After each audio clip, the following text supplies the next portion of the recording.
Hi friends, welcome to నా YouTube channel. ఇవాళ నేను చేసి తెచ్చున్నానండి దుంప కూర రెసిపీ. మా దగ్గర ఇప్పుడు చాలా ఫ్రెష్గా కూరగాయలన్నీ దొరుకుతున్నాయి. ఇంక చలికాలం కదా, ఇక్కడ పండిస్తారు దగ్గర. ఈ దుంప కూర చాలా టేస్టీగా ఉంటుంది. చాలామందికి తెలీదు కూడా ఎలా చేయడమో, బిగినర్కి. అందరికీ అంటుండలేదు నేను, కానీ చాలా సింపుల్గా మన ఇండియన్ టచ్లో, మన తెలుగులో టచ్లోనే చేస్తాను.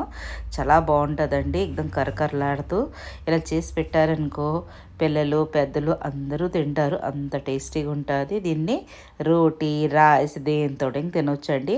చాలా బాగుంటుంది. మా ఇంట్లో మాత్రం చాలా ఇష్టపడుకొని తింటారు పిల్లలు. ఇంకా ముందు తినరు కాదు, ఇలా చేసి పెడితే చాలా బాగా తింటారు. ఇలాగా దుంప కూర, రెడిష్ కూర ఇలాగా చక్కగా కోసేసి కడిగేసి ఆరబెట్టేసి ఉంచుతాను నేను. అంటే మార్నింగ్ చేస్తాను. ఇవ్వండి దుంప కూర. చాలా దగ్గర చత్తు దుంప ఇంక అంటారు దీన్ని కూడా చిన్న చిన్న పీసుల్లో కట్ చేసుకుందాం. ఇలాగా ఇది చాలా మంచిదండి ఆరోగ్యానికి, కళ్ళకి చాలా బాగుంటుంది. ఇప్పుడేటి వింటర్ సీజన్లోనూ కూరగాయలన్నీ చాలా ఫ్రెష్గా బాగుంటాయి కదా. ఎంత ఎంత ఉంటే అంత చక్కగా పిల్లలకి కూరగాయలు అన్నీ చక్కగా తినిపించండి. నాన్ వెజ్ అంటే మనం ఎప్పుడు తింటుంటాం, కానీ చలికాలం వస్తేటికి ఆకుకూరలు మనకి మంచి మంచి ఫ్రెష్గా కూరగాయలు దొరుకుతాయి కదా, అది చాలా మంచిది. ఈ పొద్దురేపు పిల్లలకి అందరికీ చస్మాలేటి, నాకు పెద్దోళ్ళకి అందరికీ చస్మాలని. ఇలాంటప్పుడు మన కూరగాయలు తింటే చస్మాలు ఇంకా పెరగకుండా ఉంటాయి. ఇలాగా చక్కగా దీనికి కట్ చేసిన తర్వాత ఒక కడాయి పెట్టుకుంటున్నాను గ్యాస్ పైన. దానిలో వేస్తాను ఒక 3-4 చెంచాలు ఆయిల్. ఎక్కువ ఆయిల్ ఇంకా అవసరం లేదు. ఆయిల్ కొంచెం ఇలాగా వేడెట్టినట్టుగా అవుతే గ్యాస్ ఫ్లేమ్ లో టు మీడియమే పెట్టండి. దీనిలో వేస్తాను 1/2 చెంచాడు ఆవాలు, 1/2 చెంచాడు జీలకర్ర,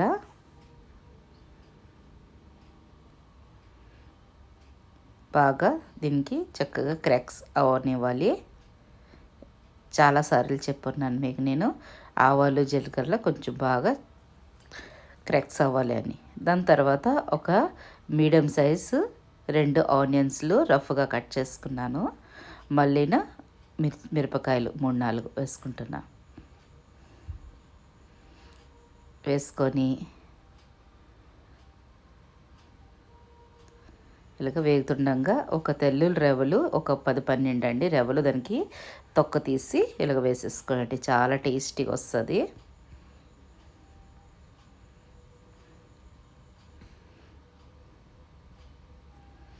చలికాలం ఇలాగా తెల్లుల్లి ఎక్కువ వాడితే మనము గార్లిక్ చాలా బాగా వేడిగా ఉంటుంది. ఇలాగ చక్కగా వేగుతుండగా, ఎక్కువ ఇంకా వేపక్కర్లేదు, కొంచెం జస్ట్ గోల్డెన్ బ్రౌన్ కలర్ లాగా వస్తేనే ఒక 5-6 నిమిషాలు వేగిపోయినాయి చూడండి. ఇలాగా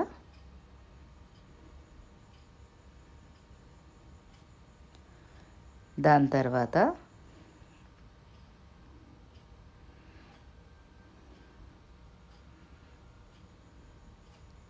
దీనిలోన ఒక మీడియం సైజు 2 టమాటోలు చక్కగా కడిగేసి మీడియం సైజు ముక్కలు కోసుకొని వేసుకుంటున్నాను. టమాటో వేస్తే ఈ రెడిష్ కూరలోన కొంచెము కారం టైప్ ఉంటుంది. ఎప్పుడైనా రెడిష్ ఉట్టి రెడిష్ మనం తిన్నా దుంప మనకు కొంచెం కారలు ఇలాగ టమాటో వేస్తే కూరలోన ఆ వగరులాడది ఉండదు, చక్కగా నార్మల్గా అనిపిస్తుంది కూర. ఇలా వేసిన తర్వాత అది వేగుతుండగా చక్కగా కడిగేసి పెట్టుకున్న కూర మళ్ళీ దుంపలు 2 కలిపేసి వేసుకోండి. నేను ఒక రోజు మునుపు చేసి పెట్టాను కదా, కొంచెం కొంచెము ఎల్లోయిష్ ఆకులు కూడా వచ్చాయి సగ్గుపై దగ్గరికి. మీరు కావాలంటే అప్పుడే ఫ్రెష్ చేసుకోవచ్చు. నేను ఎప్పుడు కూరగాయలు తెచ్చినా అలా కట్ చేసేసి తెల్ల చెక్కన తిన్న కట్ చేసి మళ్ళీ దానికి ముడి వేసి ఫ్రిడ్జ్లో పెట్టేస్తాను. అదేంటి పని ఇంకా తగ్గుతుంది. మళ్ళీ మనకి ఫ్రిడ్జ్లో వెళ్తాడు ఇంకా మూట ఎంతలాగా అనిపించదు. ఎందుకంటే మన ఫ్రిడ్జ్లో ఏటి వేసినా నిండిపోతూనే ఉంటుంది. ఇలాగా చక్కగా కట్ చేసిన తర్వాత ఇలాగ వేసేసుకోండి. వేసుకున్న తర్వాత దీనిలోకి డ్రై మసాలాలు వేసుకుంటున్నాను. దీనిలోకి అర చెంచాడ హల్దీ పౌడర్, మళ్ళీ తగినంత ఉప్పు చూసుకొని వేసుకోండి. వేసిన తర్వాత దీన్ని చక్కగా కలిపేసుకుందాం.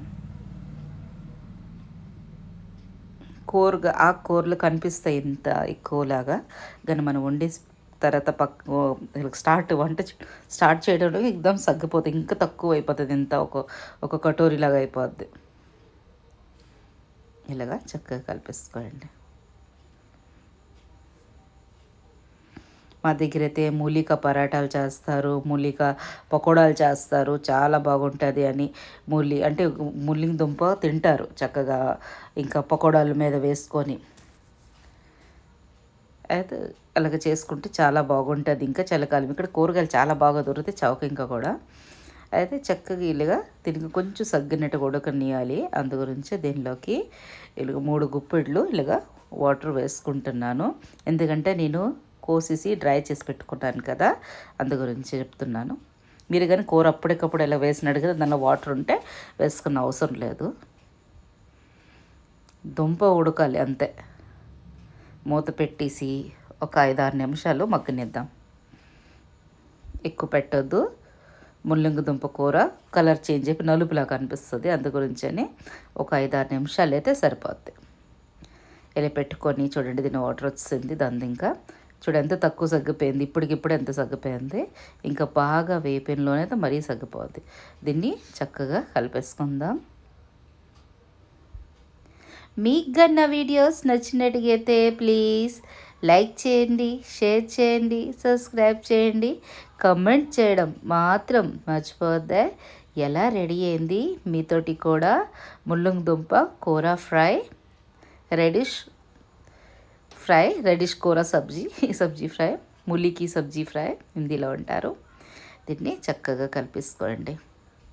దీనిలో వాటర్లోనే ఈ చక్కగా ముల్లంగి దుంప అంత చక్కగా బాగా వేగిపోవాలండి. వాటర్ లేకుండా అంత టేస్టీ కరకరలాడుతూ చాలా బాగా అనిపిస్తుంది. మా ఇంట్లో అయితే నేను అలా చేస్తుంటాను. మా హస్బెండ్ కటోరీ తీసుకొని ఆ ముల్లంగి దుంప కూర తినేస్తుంటారు, అంత చాలా ఇష్టం వాళ్ళకి. చలికాలం అప్పుడు మంచి బాగా కూరగాయలు అన్నీ ఫ్రెష్గా దొరుకుతాయి, ఎక్కడైనా చక్కగా దొరుకుతాయి. ఇంకా రైతు బజార్లు వెళ్ళగల దగ్గర ఉంటే వెళ్ళండి, తీసుకుని రండి, చేస్తానండి, మీరు బాగా అనిపిస్తుంది. ఎగ్దాం చాలా టేస్టీగా హెల్తీగా మనం ఇంట్లోన ఎంత హెల్తీ ప్రిపేర్ చేసుకోవచ్చో బయట అంత అన్హెల్దీలో దొరుకుతాయండి. తెలియచ్చు, ఎప్పుడెప్పుడు ఒకసారి వెళ్ళి బయటికి వెళ్ళి తినవచ్చు, తినకూడదు అనుకోలేదు. కానీ ఆల్మోస్ట్ ఇంట్లోనే చేసి తింటే మన ఆరోగ్యానికి మంచిది, మన బడ్జెట్ ఫ్రెండ్లీ, ఇంకా మన పిల్లలకి ఆరోగ్యానికి చాలా మంచిది. ఇలా చూస్తానా, ముల్లంగి దుంప ఉడికిందా లేదా అని. చాలా వేడిగా ఉంది కదా, చక్కగా దుంప ఉడికిపోయింది.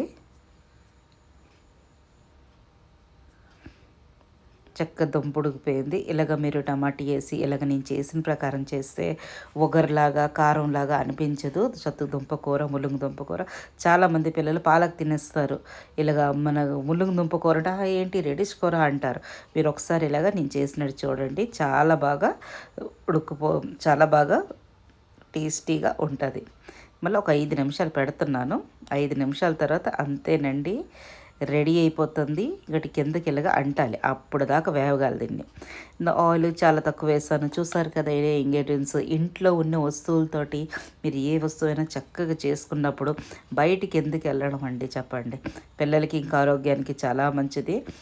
బయట ఎలాగెలాగ వండుతారు మీకు తెలుసు కదా. మళ్ళీ మీ చేయితోటి వండుతున్నారంటే ఇంకా అమృతం కంటే తక్కువ ఉండదు. చక్కగా ఫటాఫట్ పరాటాలైనా రైస్ అయినా వేడి చేసుకొని పప్పు అన్నంతో తిన్నా చాలా బాగుంటుందండి. రసం దీంతో తిన్నా. దీనిలోన కొంచెం అరచెంచాడ కారం వేస్తున్నాను. ఇప్పుడు కూరలోన ఎప్పుడైనా లాస్ట్ కారం వేసుకుంటే అంటకుండా చక్కగా వేగుతాయి. అరచెంచాడు ధనియాల పొడి, అరచెంచాడు గరం మసాలా వేసుకుంటున్నాను. వేసుకుంటే చాలా టేస్టీగా చాలా యమ్మీగా తయారైపోతుంది. మన ఫ్రేగ్రెన్స్ చాలా బాగా వస్తుంది కూరగాయలు. చూడండి, ఇలాగా చక్కగా వేపుకోండి. చూడండి ఆయిల్ లేకుండా ఉన్నది. చాలామంది అంటారు చాలా డ్రై చేస్తామంటే, మరి కూరగాయలకి మనం ఆయిల్ తగ్గినట్టు ఆయిల్ వేసేస్తే సరిపోతుంది. ఎక్దమ్ దానికి జల్లిపోయినట్టుగా కనిపించినట్టు ఆయిల్ వేసిన నాన్ వెజ్ కొంచెం పడుతుంది అనుకోండి. కానీ మీ ఆయిల్ మీ ఇష్టం అండి, మీ నేను మాత్రం తక్కువే వేస్తాను కూరగాయలు అన్నిటిలోకి. టేస్ట్ ఆయిల్ మసాలాలు వేసేస్తే టేస్ట్ వచ్చేది మనం వండిన ప్రకారం బట్టే టేస్ట్ వస్తుంది. చూడండి ఎంత బాగా టేస్టీ రెడిష్ కూర రెడీ అయిపోయింది. ఎప్పుడు తయారు చేస్తున్నారు మీరు నాకు కామెంట్ చేసి చెప్పగలరు. మళ్ళీ సంగీస్ రెసిపీస్లో ఇంకేటి చూడాలనుకుంటున్నారో ఈ వింటర్ స్పెషల్ నాకు తప్పకుండా కమెంట్ చేసి చెప్పితే తప్పకుండా నేను వేస్తాను. మీరు ఒక్క కమెంట్స్ చేయరు, చూడరు, చూసేసి ఎలా కోరుకున్నట్టుకుంటారు. చాలా వెనకబడిపోయినాను. Please support me. Thanks for watching.